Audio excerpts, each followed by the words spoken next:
नमस्कार दोस्तों, मैं हूं राहुल सैफ। लीगल चैनल में आपका स्वागत करता हूं। दोस्तों, डीवी का केस हो, मेंटेनेंस का केस हो, कोई सा भी केस हो, पर वो लगता अगर झूठा है और आपको भी पता है, असल में आपको ही पता होता है कि आपका केस गलत है, झूठे मनगढ़ंत बयानों पर लगाया गया है, आपको इसके लिए बकायदा मेंटेनेंस रोकना चाहिए। हाँ, आपकी बात कर रहा हूं, आपको रोकना चाहिए। आज का जजमेंट ऐसा ही है। आपको इस बात पे फोकस नहीं करना है कि साहब मैं तो बहुत कोशिश कर रहा, मेरी बहुत लाचारी हो गई, मैंने तो बहुत समझाने की कोशिश की, पर ना तो जज साहब ने मेरी सुनी, ना मजिस्ट्रेट जी ने मेरी सुनी, ना ही कोई मेरी सुन रहा है कोर्ट के अंदर। मत सुनने दीजिए ना, आगे बढ़ जाइए, आगे अपील कर दीजिए, हाई कोर्ट चले जाइए, सुप्रीम कोर्ट चले जाइए। सुनने में अजीब लगता है पर सच्चाई यह है, ये ज़्यादा सस्ता उपाय है। तो आज का वीडियो ऐसे ही एक धुरंधर पति की वानगी है, आपको समझ में आना शुरू हो जाएगा कि कितना ज़रूरी है किसी भी चीज़ का साबित होना। क्रूरता के आधार पर समझ लीजिए, मेंटेनेंस नहीं देने के आधार पर समझ लीजिए, पर मेंटेनेंस लेने के लिए पत्नी के लिए कितना ज़रूरी है। कर्नाटक हाई कोर्ट का जजमेंट है, इसीलिए आपको कहते हैं एजुकेटेड रहिए, और एजुकेटेड होने के लिए ही हम आपको एक एजुकेशन प्रोग्राम देते हैं, कोर्सेज चलाते हैं। इन कोर्सेज से आपसे पहले जिन लोगों ने ज्वाइन किया है और काफ़ी उनको राहत मिली है, कॉन्फिडेंस आया है, रिजल्ट ओरिएंटेड ये चीज़ें होती हैं। सबसे बड़ी बात यह है कि आसानी से निकल जाते हैं लोग, और ज़रूरी चीज़ यह है कि जिस वक्त से ज्वाइन करते हैं उसी वक्त से कॉन्फिडेंस बूस्टर उनको मिलना शुरू हो जाता है और काफ़ी आराम से अपना केस लड़ सकते हैं। इस संबंध में अब हम ऐसे लोगों के इंटरव्यूज़ के साथ वीडियोज़ भी बनाने लगे हैं जिससे आपको बहुत फ़र्क पड़े। दोस्तों, अभी भी कुछ वीडियोस हैं जो आप देख सकते हैं और उनको जाके अपने लिए सहूलियत बना सकते हैं। ये 2 वीडियोस तो अभी हमारे अपलोडेड हैं और भी नए वीडियोस आ रहे हैं। तो दोस्तों, अगर आपको एक कोर्सेज ज्वाइन करने हैं तो इस व्हाट्सएप नंबर पे आप कोर्स की डिटेल मांग लीजिए, आपको व्हाट्सएप मैसेज के थ्रू ही सारी डिटेल मिलेगी व्हाट्सएप मैसेज के अंदर। अगर आप इस वक्त कोई अपॉइंटमेंट बुक कराना चाहते हैं और चाहते हैं कि मुझसे सलाह लें, तो फिर यहाँ पर व्हाट्सएप नंबर दिया हुआ है, इस पर मैसेज डाल के मैसेज के थ्रू अपॉइंटमेंट बुक करा लें और उसके बाद आपके पास मेरा फ़ोन आएगा। तो ये जजमेंट क्या था, ये समझते हैं। मेरा मानना यह है, हम फाइट क्यों करें डीवी केस, जब हमने कुछ किया ही नहीं है। खुद को आरोपी मानना बंद कर दो, गिल्ट में मत जियो किसी भी तरह के। आपने कभी भी पत्नी और बच्चे को मेंटेन करने से मना नहीं किया, मेंटेन होने से मना कर रही है आपकी पत्नी, तो वो कोर्ट को बताए कि वो मना क्यों कर रही है, मतलब रीजन दे। उसके साथ क्रूअल्टी हुई है, एविडेंस दे, किसने कब क्या क्या क्रूअल्टी की है। ऐसे बोल दिया कि क्रूअल्टी हुई है तो साबित करे कि क्रूअल्टी हुई है। देखिए, अगर वो साबित नहीं करती है तो क्रूअल्टी वो आपके साथ कर रही है, वो उसके तलाक लेने का आधार तैयार कर रही है, मतलब आप लड़ सकते हैं तलाक के आधार पर। अब डीवी में इंटरिम आदेश वो तभी ले सकती है जब कोर्ट सेटिस्फाइड है कि प्राइमा फेसी डोमेस्टिक वायलेंस नहीं हुआ। अपने केस में क्लैश देखिए, पक्का मिलेगा, समझो और एजुकेट हो।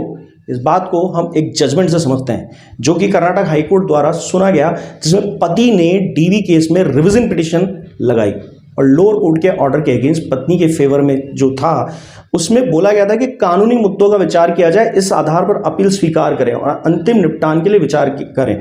यानी कि ये अपील की पति ने लोअर कोर्ट के खिलाफ। केस के फैक्ट समझ लीजिए, इसमें पत्नी ने घरेलू हिंसा का केस फाइल किया और पति के घर वालों के खिलाफ धारा 20 और 22 में अंतरिम आदेश भी चाहा।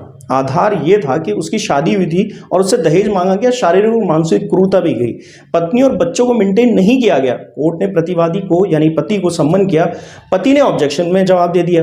कोर्ट ने अंतरिम आदेश किया कि जो पत्नी को अर्जी पर आधारित था, को एडवर्स आदेश पर पति ने अपील हाई कोर्ट में जाकर की और ये बोला कि सुनवाई नहीं की गई, एक पक्षीय मामला था, मटेरियल ऑफ फैक्ट्स का रिकॉर्ड पर नहीं लिए गए, इंक्वायरी भी नहीं की गई और एक्स पार्टी ऑर्डर जो नहीं होना चाहिए था वो कर दिया और सम्मन किया गया। ऑब्जेक्शंस फाइल किए गए जिसको कंसीडर नहीं किया गया। वहीं वाइफ ने कहा ये इंटरिम ऑर्डर है जिसमें प्राइमा फेसी देखा जाता है, इसलिए इंक्वायरी की जरूरत नहीं थी। ये पत्नी ने अपना पक्ष रखा था, पति के वकील जो हैं उन्होंने अपना पक्ष रखा और पत्नी के वकील ने अपना पक्ष रखा। कोर्ट ने सुना, हाई कोर्ट ने सुना और ऑब्जर्वेशन दिए कि इस एप्लीकेशन पर नोटिस दिए गए हैं, रेस्पोंडेंट प्रेजेंट हुआ है, जवाब दिया तो एक्स पार्टी नहीं है, बोल सकते हैं, मतलब बेसिकली मैटर इंक्वायरी का था और उसके प्रोसीजर था। यानी कि पति को नदारद ही मान लिया एक तरीके से, ये एक्स पार्टी ही माना जाता है जब सामने है बंदा और फिर भी उसके जानते पूछते कर दे। अब इसमें इंपॉर्टेंट बात यह है कि सेक्शन 23 इमीडिएट रिलीफ देता है डीवी एक्ट का और सॉफ्ट अप्रोच के लिए होता है एग्रीव्ड के लिए स्पीडी ट्रायल से रिलीफ देता है। ये एलिमेंट मिसिंग होता है आपकी पिटिशंस में। ये summons plus summary trial CrPC पर बेस ट्रायल होता है। That's the catch. Section 23 DV act ये कहता है कि अंतरिम और एक पक्षीय आदेश देने की शक्ति डीवी एक्ट का जो क्लॉज 1 है इस अधिनियम के अधीन उसके समक्ष किसी भी कार्रवाई में मजिस्ट्रेट ऐसा अंतरिम आदेश पारित कर सकता है जो है उचित और सही समझे, उपयुक्त समझे। वहीं सेक्शन 28 जो है डीवी एक्ट का एक बात बताता है कि प्रोसीजर ये है कि प्रोसीजर के में कैसे रिलीफ दिया जाता है पीड़ित को। यह सवाल था कोर्ट के सामने और ग्रांट किया गया नोटिस से। एक्स पार्टी ऑर्डर दिया गया और नोटिस देने के बाद ऑर्डर किया गया। इस मैटर में यह भी कहा गया कि एक्स पार्टी करके ऑर्डर किया गया। सेक्शन 23 और 28 में एक्स पार्टी वो हो नहीं सकता था, पर उसके आधार ले लिए गए और एक्स पार्टी लागू नहीं होता, पर जबरन उसको एक्स पार्टी किया गया। अतः अपेक्षित आदेश स्वीकार नहीं माना गया हाईकोर्ट द्वारा। हाईकोर्ट ने लोअर कोर्ट को मॉडिफिकेशन करने को कहा अपने जजमेंट को और इंक्वायरी करने को कहा गया और इंटरिम रिलीफ को रिड्यूस कर दिया गया हाईकोर्ट के द्वारा ही। एप्लीकेशन एडमिट करके डिस्पोज ऑफ की गई और मजिस्ट्रेट को सेक्शन 28 के तहत ट्रायल प्रोसीजर फॉलो करने को कहा गया।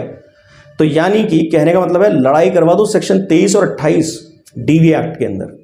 देखिए, ये इंक्वायरी का विषय होता है, पर क्या होता है कि हम जो है एक मैकेनिकल फॉर्म जो है जस्टिस का उसको फॉलो करने लग जाते हैं। हमें जो पढ़ा दिया जाता है, हमें जो बता दिया जाता है, हम गलती करते हैं। पत्नी अगर वहां पर बिना किसी सबूत के खड़ी है तो इंक्वायरी क्यों नहीं की जा रही?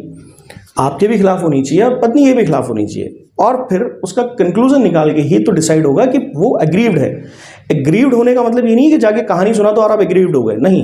एग्रीव्ड होने का मतलब ये है कि आपको बकायदा साबित करना पड़ेगा और अगर साबित नहीं किया तो मेंटेनेंस का हक नहीं बनता।